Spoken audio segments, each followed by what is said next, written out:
So Highland Noise Podcast, I'm Shane. I'm Glory. And we're here with Avery Lynch. our ask some questions, say about our upcoming EP, Glad We Met. So congrats on that, by the way. How do you feel about the response to the announcement so far? Great. I'm feeling very, very excited. It's my favorite project that I've made. So just super excited for next week. That's great to Damn hear. straight. The EP is incredible. Got to jam it this morning. It's so good. It is Thank you. wonderful. Yeah. Thank you so much. So, is there any meaning behind the EP title or cover art? The EP title Glad We Met is it comes from the title track, which is I'm Glad We Met. And that is just it's like my favorite song on the project pretty much, but it's the song that really kind of tied the rest of the EP together. I didn't know what the project was going to be, and really until I wrote that song. And it's really just kind of like the summary of the story of meeting my current boyfriend. We've been together for almost 6 years. And so going back 6 years, it's like retelling that story. And I'm Glad We Met is like our like origin story basically.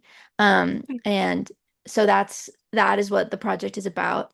And yeah, the cover art is honestly it's just a picture that I really, really loved from we did a photo shoot for like 2 days to get all of the visuals for the entire project done with Gus Black.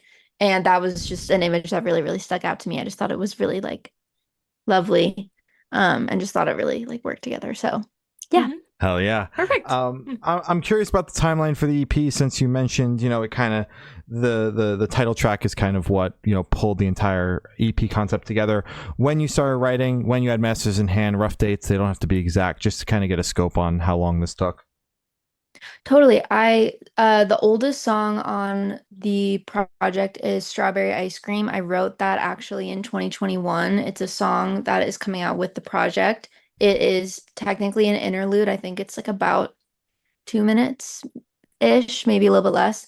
And I wrote that while I was like fully in the experience Mhm. of meeting my boyfriend and everything. And so that's the oldest song. I just kind of kept that in my pocket until now because I knew that I wanted to use it for something. Posted it on TikTok back then, did really well. Like people liked it.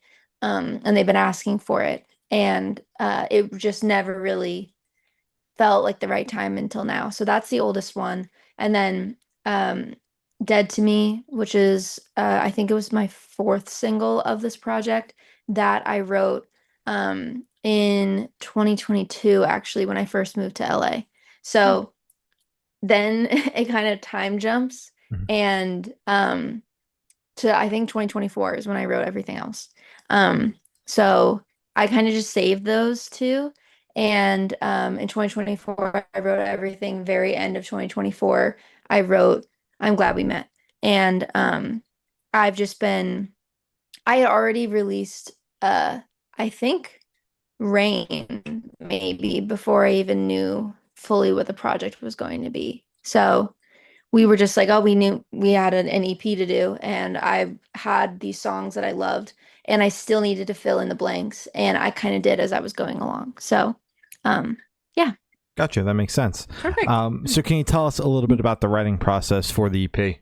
totally. So I write mostly by myself, and but also with Jordan, my boyfriend, also producer and engineer, and then I also write with Nisha Grace, who's a writer I've been working with for my whole career. We know each other from like when I was in high school. So I write almost like everything with her.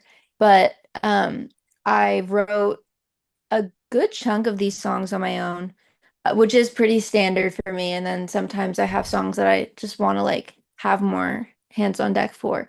But all of my songs I start by myself. So like I start it with the chorus or I start it with the concept and a whole melody or something and then I bring it into really it's only Nisha that I've ever like brought a song into, Nisha or Jordan. So we have a great time. We're all very close. And she's in my hometown in Pennsylvania, so we just FaceTime like every few weeks and work on stuff. But some of the songs started with just like the instrumental Like I'm glad we met. That started with the piano line. And then I the whole rest of the song really filled in a night. I wrote that one by myself when Jordan was out with friends, and I just like he came home and I was like, I have a whole song. And it's like my favorite thing ever. And that like rarely happens, but it's really, really special and fun when it does. And then I have other songs that I like started and it took me a very long time to finish. Rain, for example, I had the If I Knew How to Make It Rain like lyric, I think in my notes for like 2 years. And I just didn't, I needed it to be like perfect. And then play the piano when I was pet sitting at an artist friend's house. And she has a piano, and I was sitting there and I was like playing around.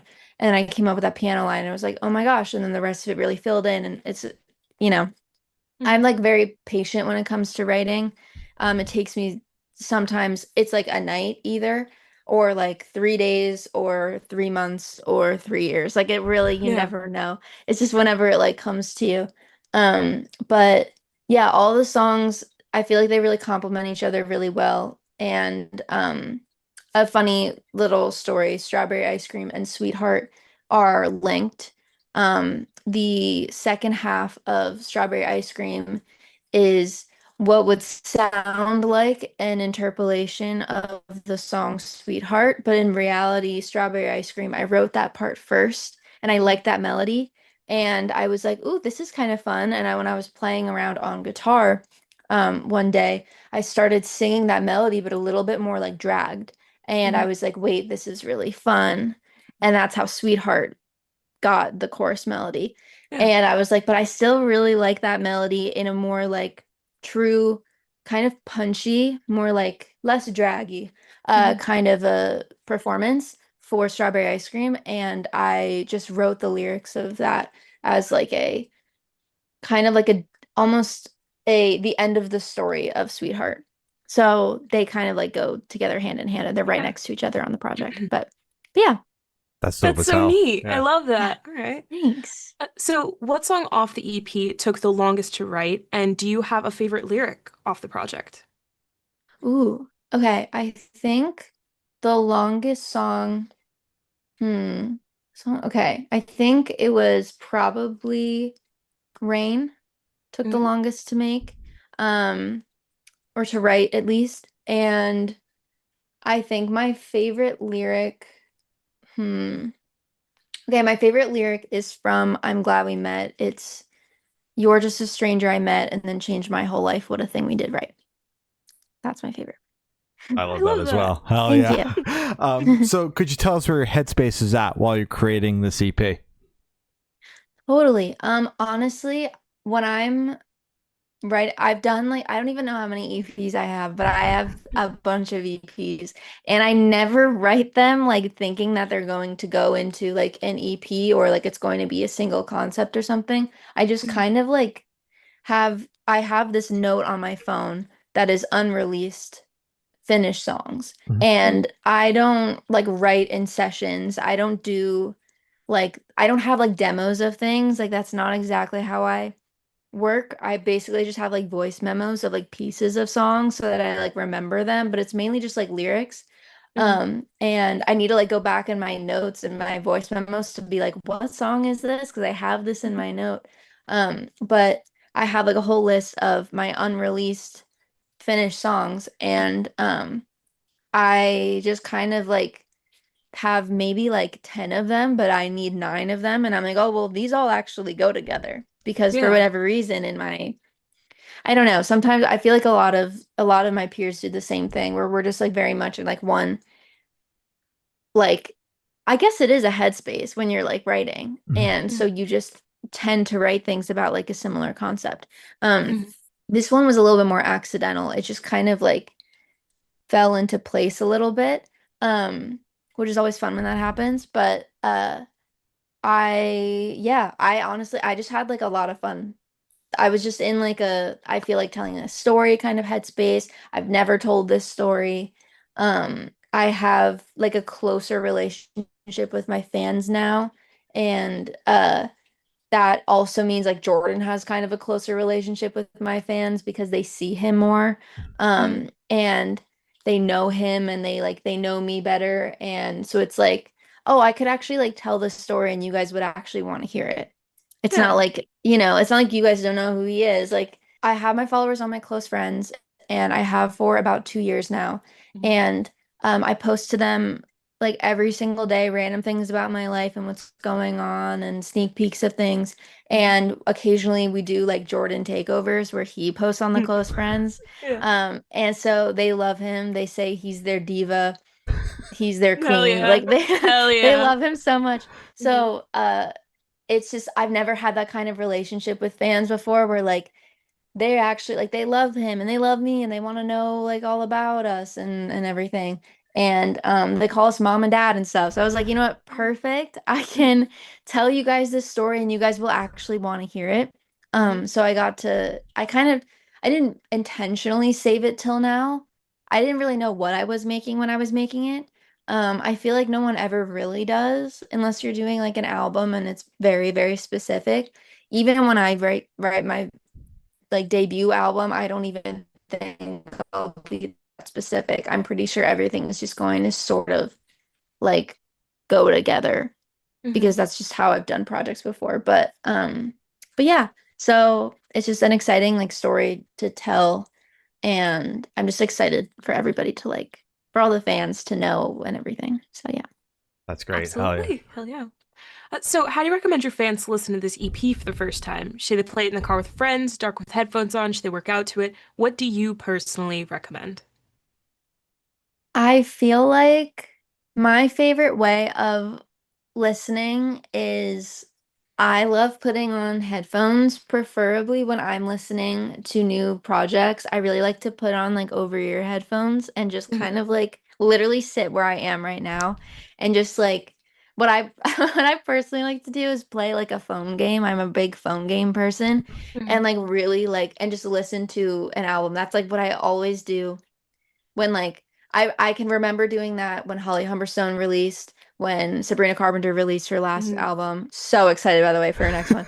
Um It's Friday, Yeah. right? and yeah, we're it's so soon. Yeah. Mhm. And I do it every time. Like literally every time. So I think my recommendation would be to do something similar. I am also a huge sit in the car and listen to a project with friends Mhm. person. I used to do that with my friends, and I think that that's also really fun. So I'm gonna say headphones, probably in the dark, because like sad, but also it gets kind of love songy. Mhm. Um, and or a car with friends. All right, those are Perfect. good. Hell yeah. So this question should be super, super quick. Off the top of your head, I want you to describe the EP for new listeners in 3 words, no more, no less. Okay, nostalgic, Hmm. romantic, Hmm. and cinematic. Those are good. Beautiful. Hell yeah. And in the same vein as the last question, but not as much pressure, is there a certain feeling or emotion you want this EP to evoke in your listeners? I kind of want it to feel like they're watching a movie, if that makes sense. Like I love getting that feeling when I listen to things, when I read things, even when I watch movies. Like you know when you watch a movie that really like you know, it like does something. It like hits that. That's what I want people to get out of it. It's just like, oh wow, I got to kind of see this whole movie of really of me of my like relationship and like ending to meeting Jordan to being with Jordan to where I am now, kind of a thing. So yeah. I I love love that. it. Hell yeah. Mm. So can you Yeah, talk about any particularly challenging or standout moments during the creation of the EP, positive or negative? totally. Okay, so actually I think the biggest uh issue that we had in the creation of the project was with the song Sweetheart. Mhm. We started that song with another producer and it just didn't end up how we wanted it. So we ended up taking it and just Jordan and I co-producing it. This is my first project that I've co-produced on, and I think done like most of the songs. I think there's only a few songs that I didn't co-produce on. But Sweetheart was the biggest challenge because we had never done a song like that Mhm. ever. And we were like, how the hell do we do this? So it was such a trial and error like process. We were so stressed. Um, it took us like I think like 5 or 6 like versions until we were like, wait, what if we were listening one night and there were drums. There were originally drums in the song. And I couldn't get out of my head that it sounded like wedding bandy, which like there's nothing wrong with that, but I don't really want that. And it just didn't, I wanted it to kind of sit in this like a little bit more like chill, I don't know, kind of cool space. And Yeah. it wasn't hitting that. And we were both sitting and listening to it on the monitors. And we were like, what are we doing? Like, what is missing? Or what is like, what do we need to take out? And then I was like, oh my God, what if we like just mute the drums for a second? He mutes the drums and it's perfect. And we're like, oh my God, that's like that was all we needed to do this whole time. Mhm. So we were like we were so stressed out for days about this song. Yeah. We were like it was making us like go crazy. And we lived together in a tiny home. Mhm. And so like the studio is just like literally 10 feet away from me. Mhm. So we are living and breathing this song like not Yeah. working. Mhm. And we ended up obviously getting it to work. It's like my favorite thing ever. I love that song so much. I never listen to my songs when they come out. It's kind of like a weird thing that I do. Like I listen to it once when it comes out and then I basically don't listen to it again. Maybe like years down the line I'll like listen to it again, but besides that, like I'm only listening to it when I'm like promoting it. Mhm. When Sweetheart came out, I listened to it like a few Yeah. times. I was like, this is so fun. Like I love That's this great. song. Yeah. So yeah, that was like the biggest challenge, but also the most rewarding song on the project. Hell yeah. Hell yeah. All right. And for this question, I want you to picture you're on tour, you're at a gas station for a rest stop, you're going in. What is your snack of choice? Okay, snack of choice is definitely, oh my God, I love this question. I'm such a snack person. Okay, I Twin. think snack of choice is the extra toasty Cheez-Its Fox. and a brownie brittle. And then Mm. a for a drink, you need obviously salty, sweet, and then fun drink. Mhm. So Yeah. brownie brittle as the sweet, and then fun drink would be a kiwi strawberry Snapple. Ooh, hell yeah. Solid. Hell All yeah. right. Yes, Um, yes. and for the last couple questions, going to shift completely away from music and go straight to death row. Boom. So if you're on death row, what would your last meal be with a drink? Ooh, this is such a good question. Thank you. Okay, it would be deluxe mac and cheese, like Mhm. from the Okay. box. Yeah. It would be with a bowl of steamed broccoli. Sounds crazy. Ooh. I know. I No, get it. I love steamed broccoli. So you're speaking my It's language right so now. good. Yeah. It's so good. And the combo is amazing. Hmm. And then, oh my God, a drink. I'm gonna say lemonade. Ooh. All right. Hell yeah. Hell yeah. Solid. Yes. Solid. Very, Yes. very nostalgic for me. I don't know, that hit a childhood Yes. spot for me. Yeah, that's good. Yes. It kind of it feels like sitting outside, Mhm. while your dad's like mowing the lawn Yeah. and you're eating it for lunch. Yeah. That's like best thing ever. I see the Exactly. vision. Damn Yeah. straight. Yeah, damn straight. Yes. And if you could live in one fictional world for a week, where would you live? Oh my God, it would be Pixie Hollow. Hands down. Oh my Hands God. down. Pixie Hollow. That's fucking Tinkerbell, right? Yes. Yes. Yes. Holy shit. What would you want Yes. your element to be? I haven't thought of this in so long. I'm sorry. No, I think about it like all the time. Like I Yeah. used to want to be a fairy. Like I when I was in like elementary school, I was so upset that I couldn't just live in Pixie Hollow. It's Um, heartbreaking. Yeah. I think yes, I Mhm. would want it to be with the animals. The one fairy that's like Mhm. she befriends all the animals. Yeah, the really That's what soft-spoken I would one. be. Yeah, I don't remember her Yes. name, but yes. Yes. Shout out. Yes. Mm-hmm. You get me. Yes. All right. And I've done asked the last question. Every single person we've spoken to have said that it is the most important question. What is your favorite color? My favorite color is pink. Specific out. shade of pink? Oh, I don't know. It's not like a mauve pink, but it's also not like a I'm trying to the Summer Fridays pink sugar lip Yeah. balm pink. Yeah. Okay. Hell yeah. Perfect. That's great. That is my favorite color. All right. So as I said, that's all the questions we have today. Is there anything that you would like to plug? No, nothing. Just stay tuned. I have more surprises up my sleeve as I always do. Very Beautiful. elusive. All right. Well, thank you. It's Yes. been Avery Lynch, and we have been the Good Noise Podcast.